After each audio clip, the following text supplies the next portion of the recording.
Luzes, câmera, ação. Olá, pessoal. Posso começar? Olá, eu sou Cristiane, professora de literatura aqui do Careca do Saber. Então, vamos aqui falar de um livro. Nossa, esse livro aqui é pesadão, hein, pessoal? Ateneu, do Raul Pompeia. É um livro, né, 88, ou seja, é um livro que está ainda no estilo realista, né, brasileiro. Vocês lembram, pensam, o que é realismo, professora? Não sei, vai estudar. Não, olha só, o realismo é aquela escola literária do século XIX em que o autor vai mostrar as mazelas do mundo, vai fazer a anatomia do caráter, mostrar a vida como ela é. Então, quem começou isso? Machado de Assis, 81. Pois bem, esse livro aqui é um livro que ele é meio inclassificável. Por questão temporal, a gente diz que ele é realista, mas pode ser também impressionista, pessoal. Por que é impressionista? Porque é um livro que vai narrar, num tom muito pessoal, em primeira pessoa, as memórias de Sérgio. Então, aqui, ele vai narrar praticamente 2 anos, né, da sua vida num colégio chamado Ateneu. Só que esse tempo de 2 anos ele é muito menos físico e mais psicológico. Então, essa memória filtrada pelo sentimento, pela dor. Então, você percebe que não é um realismo objetivo, mas altamente nebuloso. Então, a história ela é um pouco filtrada pela sua subjetividade, que não é tão realista assim, né? Também a linguagem ela é um pouco complicada de ler, pessoal. É um livro difícil de ler, a linguagem é difícil. O Raul Pompeia ele era fã do Gustave Flaubert. Gustave Flaubert, ele publicou em 1857 um romance chamado Madame Bovary. Livro difícil de ler, uma linguagem muito complicada. Então diríamos que o Raul Pompeia também vai meio que fazer uma pequena homenagem ao seu mestre Gustave Flaubert com uma linguagem também um pouco... eu não gosto de falar rebuscado, mas uma linguagem trabalhada. E assim, pessoal, o livro começa, né, com essa frase: "Vais encontrar o mundo, meu filho", disse meu pai à porta do Ateneu. Coragem para a luta. Sérgio já começa as suas memórias citando o que o pai vai dizer. Vais encontrar o mundo. Gente, essa história ela é autobiográfica, tá? O Raul Pompeia também estudou numa escola, a gente fala no conservatório, né? Chamado Abílio, né? O nome da escola, sofreu horrores, né? Vocês sabem, né? Sistema educacional do século XIX, no Brasil, então, pessoal, porque assim, o sistema educacional do século XIX é um Brasil ainda muito ainda incipiente, né, em termos de cultura.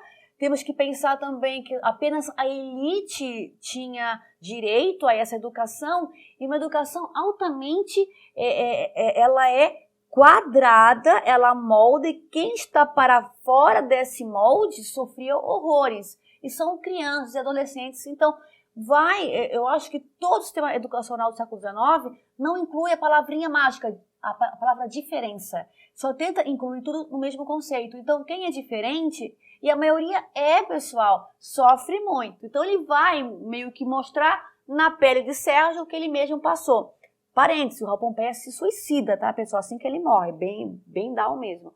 Pois bem, o Sérgio vai contar a história a sua história nesse sistema educacional chamado o Ateneu, um prédio belíssimo, porém triste.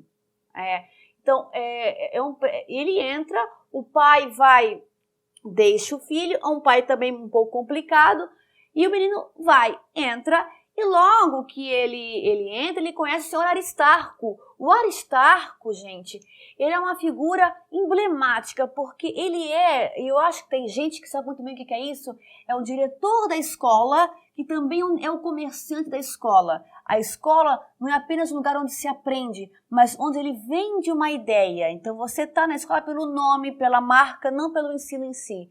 E assim, por isso que o pai diz: vais encontrar o mundo, meu filho. Ou seja, esse Ateneu é um microcosmo, é um pedaço do mundo real. Diríamos que é uma parcela que representa o todo. É um mundo metonímico. Você consegue conhecer o mundo a partir do Ateneu. E a primeira coisa que você consegue perceber é a vaidade. Abaixo de Deus, apenas o senhor Aristarco. O senhor Aristarco, uma pessoa vaidosa, que constrangiu os alunos toda manhã, dando, né, falando oralmente as notas dos alunos.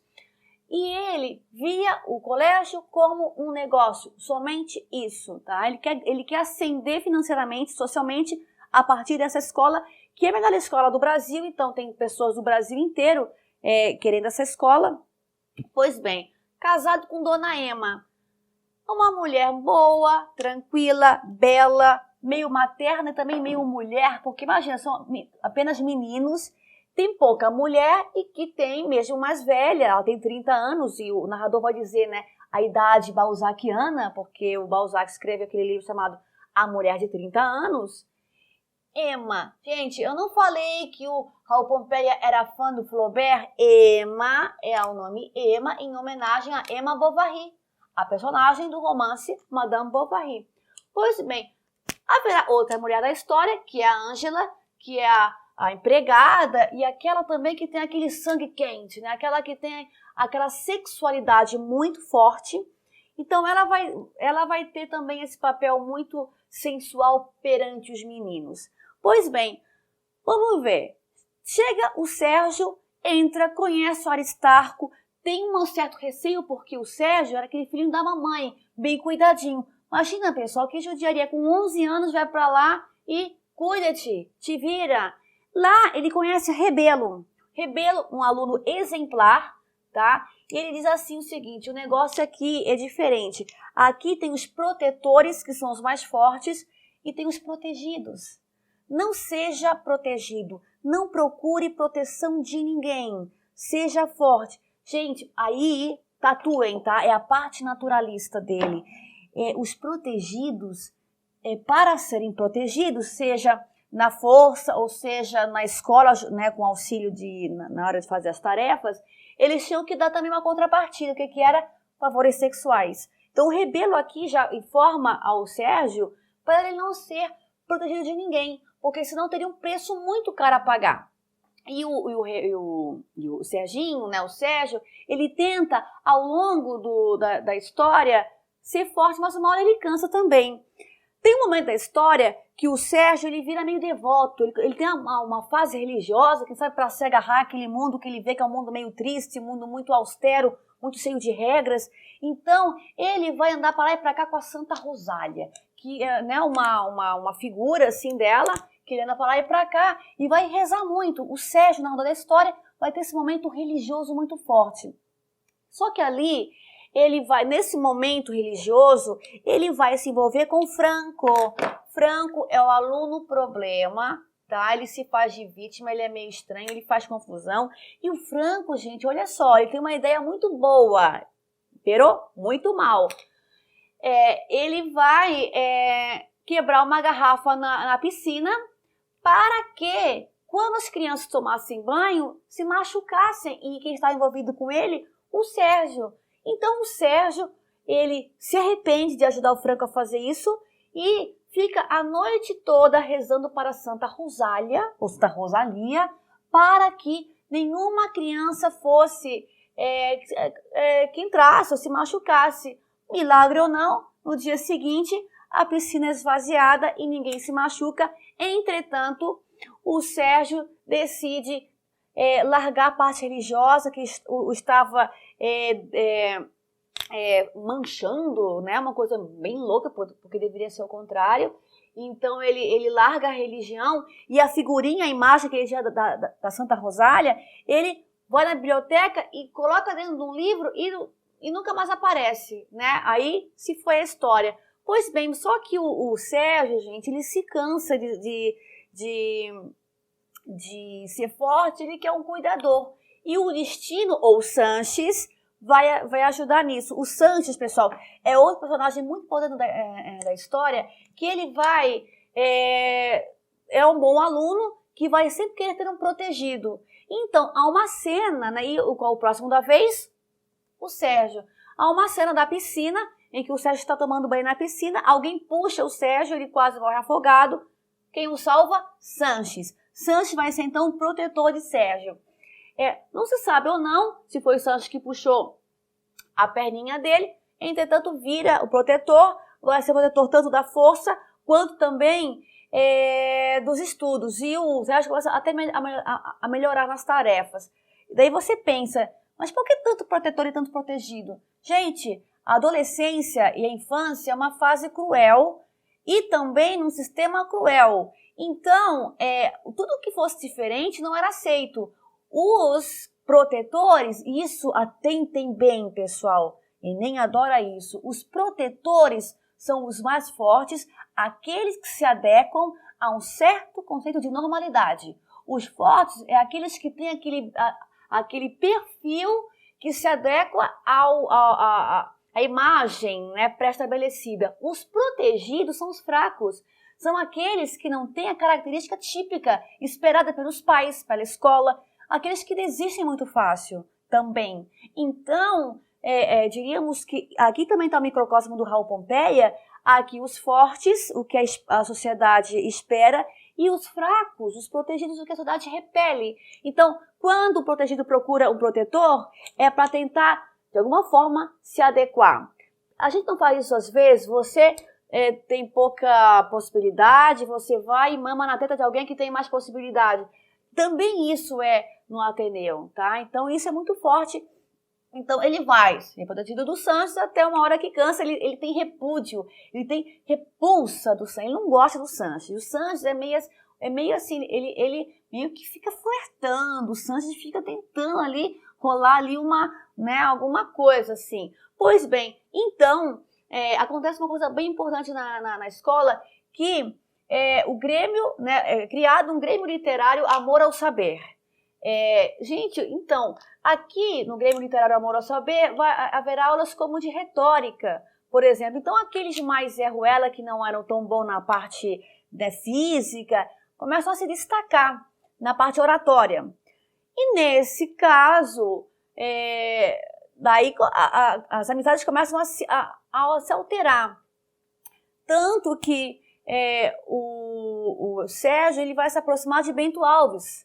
Bento Alves, né, era um funcionário, né, um menino também ali do Grêmio, que ele meio que ajudou no momento em que a Ângela estava tendo um caso, o marido dela foi lá e tentou matou um funcionário, e o Bento Alves pegou justamente essa arma e virou um menino heróico, virou uma figura heróica. E o Sérgio vai ter uma amizade muito forte com o Bento Alves. E haverá uma estima, de certa maneira, feminina, tá? Então, existe um momento em que Sérgio vai se tornar meio que uma figura feminina frente a Bento Alves. E mais, ele vai se colocar nessa posição frente a Bento Alves, assim. Então, você percebe essa dualidade, né, que vai acontecer na mente do menino, até porque é um momento de você estabelecer quem você é. Mas também é uma amizade que vai passar por um processo muito complicado, que o Sancho vai ficar com ciúme, vai mandar outro se meter na história, vai virar uma briga, e o Bento Alves e o Sérgio, em algum momento, vão desligar essa amizade. Pois bem, pessoal, e o Aristarco? O Aristarco continua naquele processo de, quando vem os pais visitar, a escola parece uma coisa de encanto, uma coisa de magia. Mas quando vão embora, é aquele mundo, né, nebuloso, sonolento. E há uma passagem do escândalo da goiabada, que as crianças goiabada é de quê, pessoal? De goiaba. Pois bem, as crianças começam a perceber, faz algum tempo, que a goiaba tinha um gosto diferente, mas a goiaba tinha gosto de banana, então alguma coisa está errada. Mas todo mundo sabia que bananada, uma goiabada de banana, é muito mais barato. Então há o escândalo da goiabada, quando eles descobrem que o Aristarco, um homem que só pensa em quê? Em dinheiro, vai tentar economizar, subestimando a inteligência das crianças. Mas isso não vai dar muito certo, ele pede desculpa e coisa e tal. Pois bem, vai acabando o ano, o Sérgio vai gerando boas notas, e eles vão fazer uma série de passeios como o Jardim Botânico. E assim, quando você sai de uma prisão, você tem consciência que é uma prisão quando você tem liberdade, porque então você se acostuma com a prisão, isso é muito perigoso. Pois Sérgio vai ter um passeio no Jardim Botânico, ele percebe como que o mundo é muito melhor do que, né, do que ele tem ali. Então ele volta para o Ateneu e tem essa ideia que ele é aprisionado. E já mais para o final, bem final da história, ele vai ter uma última amizade, que é o Egbert, um menino formoso, de origem inglesa, e vão ser unha e carne. Então você percebe aqui que existe uma certa homossexualidade pairando na história, até por uma questão de proteção também, né? E são crianças tentando se proteger de um mundo altamente hostil. Então, é a última amizade, e as pessoas são como, né? Tem um poema de um poeta que fala, de um poeta cubano, uma estrela que vai molhando as suas pontas em outra estrela. Então, é como esses meninos no Ateneu, eles vão molhando as suas, né, em outras estrelas, porque sozinhos não é o bastante. Precisa de mais coisa que essa proteção e essas amizades, né? Também carregadas de muito interesse. Então, se o mundo é o Ateneu, como que é o narrador, como que é o Sérgio, né? O mundo é perigoso, o mundo é feito de normais versus anormais, o mundo é feito de regras e réguas. Quem não se adequa a essa régua acaba ficando do lado de fora. Pois bem, no final da história, o Franco, lembra aquele negócio da piscina? Fica muito doente, morre. E aí tem um momento muito bonito em que se descobre, lembra dessa santinha aqui, que ele colocou o Sérgio dentro do livro e sumiu? Descobriu quando o Franco morreu, foram esvaziar o seu quarto, foram tirar o colchão e viram a imagem da santinha. Então tem esse momento do livro. E por fim, o próprio Sérgio fica doente. Entretanto, a família está por aí, está viajando. Então, quem vai cuidar dele, ele vai ter que passar as férias no Ateneu. E quem vai cuidar dele é Dona Ema. Ele vai ficar encantado com ela, que é uma mulher de 30 anos, ele tem 12 aqui, eu acho. E eles vão ter esse momento, ela vai ser mãe, vai ter essa coisa que, sabe, até a própria mãe não foi para ele, esse pequeno cuidado, depois de 2 anos sofrendo muito dentro desse sistema educacional. E também haverá uma certa lascívia na Ema, uma certa sensualidade típica, né? Uma mulher de 30 anos, pelo amor de Deus. Pois bem, no final da história, tá lá e na janela do seu quarto, Sérgio percebe que o colégio está pegando fogo. Aparece o último personagem, que é o Américo, um menino estranhíssimo que não queria entrar no colégio, a família o obrigou. Ele entra na escola e rapidamente já faz uma vingança, põe fogo no colégio. E a história termina com o senhor Aristarco, sem o colégio, vendo o seu patrimônio ruindo em chamas, vendo a sua esposa sumir, porque ela some, e este pequeno mundo se esvai. Pois é assim que acaba a história. Perfeito, pessoal? Até a próxima!